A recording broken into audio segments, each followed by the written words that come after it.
বাপ বেটার মধ্যে কয়টা মিল? চিল্লায় বলতে হবে কয়টা? এক নাম্বার মিল হচ্ছে ফেস কাটিং এ মিল। সাইয়েদনা ইব্রাহিম আর বিশ্বনবীর চেহারা একরকম। বিশ্বনবী যখন মেরাজ রজনীতে আকাশে গেলেন, এক এক আসমানে এক এক নবীর সাথে দেখা, এক আসমানে সাইয়েদনা ইব্রাহিমের সাথে দেখা। মেরাজ শেষ করে যখন সাহাবীদের কাছে বর্ণনা করছেন কোন নবীর চেহারা দেখতে কি রকম, বিশ্বনবী বললেন আম্মা ইব্রাহিম, বুখারীর বর্ণনা, আম্মা ইব্রাহিম ফানজুরু ইলা সাহিবিকুম। আর ইব্রাহিম নবীর চেহারা কেমন জানতে চাও? জানতে হলে আমি বিশ্বনবীর দিকে তাকাও। আমার চেহারা দেখতে যেমন, আমার বাবা সাইয়েদনা ইব্রাহিমের চেহারা প্রায় হুবহু এরকম। তার মানে এক নম্বরে কোন দিকে মিল? চেহারাতে মিল, ফেস কাটিং এ মিল। চিল্লায় কোন ঠিক কিনা? দুই নম্বরে উসওয়ায়ে হাসানা। দুই নবীর ক্ষেত্রে উসওয়ায়ে হাসানা শব্দ কোরআনে ব্যবহার করেছে কে? লাকাদ কানা লাকুম ফি রাসূলিল্লাহি উসওয়াতুন হাসানা। তোমাদের জন্য বিশ্বনবীর জীবনীর ভেতরে উত্তম আদর্শ আছে না নাই? আবার ইব্রাহিমের ক্ষেত্রে বললেন কাদ কানাত লাকুম উসওয়াতুন হাসানাতুন ফি ইব্রাহিম। বিশ্বনবীর জীবনীতে যেমনি তোমাদের জন্য আদর্শ, সাইয়েদনা ইব্রাহিমের জীবনীতেও সুবহানাল্লাহ পড়ে। তার মানে বিশ্বনবীও মডেল, সাইয়েদনা ইব্রাহিমও মডেল। নাকি শাহরুখ খান আমাদের মডেল? ইমরান খান, জর্দা খান, কেউ আমাদের মডেল? নায়ক নায়িকা, গায়ক গায়িকা, ক্রিকেটার, সেলিব্রিটি, ডান্সার একটাও আমাদের মডেল হতে পারে? কোন কবিরা আমাদের মডেল? আমাদের মডেল হলো নবীরা। চিল্লায় বলেন ঠিক কিনা? কবিরা এক একজন এক এক দিকে যায়, এক একজন এক এক কথা বলে। আউলা চাউলা চুল নিয়ে চলে, যার মাথা দিয়ে যেটা বেরোয় সেটা বলে, কিন্তু একজন নবী যেটা বলে অন্য নবী বিপরীত বলে না। কারণ কবিরা কথা বলে তাদের মন মস্তিষ্ক প্রসূত কথা থেকে, আর সব নবীদের কথা আসে একটা হেডকোয়ার্টার থেকে। হেডকোয়ার্টারটা কার? কোন নবী বলছে আল্লাহ একজন, আরেক নবী বলছে না দুইজন হতে পারে। কোন নবী বলেছে আখিরাত আছে, আরেক নবী এসে বলছে নাও থাকতে পারে। এরকম কইছে? কারণ কবিদের মতো ওনারা মাথায় যা আসে পাগলের মতো তাই বলে না। তাদের মাথায় কথা আসে একটা হেডকোয়ার্টার থেকে। চিল্লায় বলেন হেডকোয়ার্টারটা কার? আল্লাহ বললেন উসওয়ায়ে হাসানা, বিশ্বনবীও তোমাদের জন্য আদর্শ, সাইয়েদনা ইব্রাহিম আদর্শ। তার মানে আদর্শিক দিক থেকে দুই নবীর মিল আছে না নাই?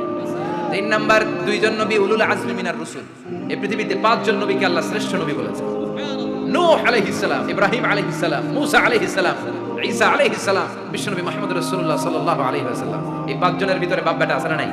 কথা কর। চার নাম্বার মিল হলো বাপ বেটা দুইজনই কাবা বানিয়েছে। আল্লাহু আকবার। সাইয়েদনা ইব্রাহিম বানিয়েছে বয়স্ক অবস্থায়, বিশ্বনবী বানিয়েছেন শৈশবকালে। পড়েন সুবহানাল্লাহ। বিশ্বনবীর বয়স মাত্র 10 বছর। কয় বছর? 10 বছর বয়সে আমরা লুঙ্গিও পড়তাম না। কথা কর। ছোট বাচ্চারা অনেক সময় এই বয়সে লুঙ্গি খুলে ফেলে না? গরমকাল আসলে লুঙ্গিগুলা সব খালের সামনে ধুইয়া ডুবায়, চোখগুলা লাল করে আর করে বাইরে আছে না নাই? কিন্তু বিশ্বনবী লুঙ্গি খোলেন না, লুঙ্গি পড়ে থাকে। কাবা ঘর নির্মাণের কাজ শুরু হলো, বিশ্বনবী পাথর টানতে শুরু করলেন। বিশ্বনবীর বয়সের 8-10 বছরের ছোট বাচ্চারা সবগুলা লুঙ্গি খুলে কাঁধে লইছে। সব বাচ্চারা লুঙ্গি খুলে কাঁধে নিয়েছে, আর ওই কাঁধের লুঙ্গির উপরে পাথর নিয়েছে যাতে ব্যথা না পায়। বুদ্ধি আছে। লুঙ্গি খুলে কাঁধে রেখেছে, কাঁধের উপরে পাথর রেখেছে। কিন্তু বিশ্বনবী, সবাই পাথর টানে একটা, বিশ্বনবী টানে দুইটা, কিন্তু বিশ্বনবী লুঙ্গি খোলে না। কি নবী ছিলেন, কি লাজুক ছিলেন! এখন আমাদের মধ্যে লাজুকতা নাই। বাবা ছেলে মেয়ে সব মিলে একসাথে হিন্দি সিরিয়াল দেখে, এরকম ফ্যামিলি আছে না নাই? লাজুকতা হারাতে বসেছি। আল হায়াউ শু'বাতুম মিনাল ঈমান। লাজুকতা ঈমানের অঙ্গ। ইযা লাম তাসতাহি ফাসনা মা শি'তা। যখন তোমার লজ্জা থাকবে না, তোর যা মন চায় তুই তাই করতে পারবি। লাজুকতা আমরা হারাতে বসেছি, কোনো ক্ষেত্রে আমাদের লাজুকতা নাই। বিশ্বনবী এত লাজুক ছিলেন, হালিমাতুস সাদিয়া বলে 5 বছর কুরাইশি মুহাম্মদকে আমি লালন পালন করলাম, একদিনও কাঁদতে দেখি নাই। ক্ষুধা লাগলেও কাঁদে না, ব্যথা পেলেও কাঁদে না, শুধু লজ্জাস্থানের জায়গা থেকে কাপড় সরে গেলে মুহাম্মদ চিৎকার দিয়ে ওঠে। কি লাজুক ছিলেন! বিশ্বনবী পাথর টানে কিন্তু লুঙ্গি খোলে। আশেপাশের বন্ধু বান্ধব সব লুঙ্গি খুলে টানতেছে। চাচা আবু তালেব দৃশ্যটা দেখলেন, কিরে সবাই লুঙ্গি খোলা, এটা লুঙ্গি ছাড়া গেল, এটার গায়ে তো লুঙ্গি আছে। বিশ্বনবী ডেকে বলেন মুহাম্মদ লুঙ্গি খোলো। কি খোলো? সবাই খুলছেন, তুমিও খোলো। তুমি কাঁধে ব্যথা পাবে, কাঁধে লুঙ্গি রেখে পাথর টানো। বিশ্বনবী বললেন না, আমি ব্যথা পাই না, আমি লুঙ্গি খুলবো না। চাচা বলল আরে ছোট মানুষ, সমস্যা নাই, খোলো। গোছা ধরে টান দিবে, টান দেওয়ার আগে বিশ্বনবী বেহুশ হয়ে জমিনে পড়ে যায়। লুঙ্গি খোলা আর হয় নাই। বিশ্বনবী লজ্জাস্থানও কেউ দেখে নাই। আল্লাহু আকবার। তার মানে কাবা ঘর নির্মাণের দিক থেকে বাপ বেটার মধ্যে মিল আছে না নাই?